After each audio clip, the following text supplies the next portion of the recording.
বন্ধুরা, গতকালে video part 1-এ আমি cocopeat তৈরি করে দেখিয়েছিলাম। আজকে আমি সেই কোকোপিট দিয়ে গাছ রোপণ করব।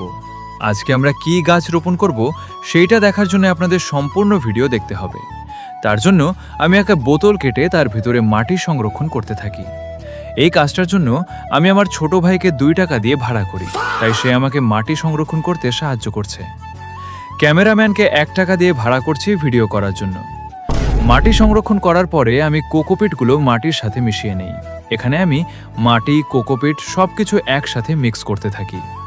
এটা করার সাথে সাথে আপনাদের বলি, আপনারা ভিডিও দেখেন, লাইক করেন না, তাড়াতাড়ি লাইক করুন সবাই। মিক্স করা শেষে আমি চলে যাই আমাদের সেই গাছটা আনতে, যা আমরা রোপণ করব। দেখতে পাচ্ছেন এখানে আমাদের সেই কাঙ্ক্ষিত গাছ, যেটা আমরা এখন টবের মধ্যে রোপণ করব। তাই আমি টান মেরে গাছটা তুলে টবের ভিতরে দিয়ে দিই এবং গাছের গোড়ায় মাটি দিতে থাকি। মাটি দেওয়া শেষে আমি খেয়াল করি গাছের গোড়ায় কিছু একটা লাগনো আছে, তাই আমি সেইটা পরিষ্কার করতে থাকি।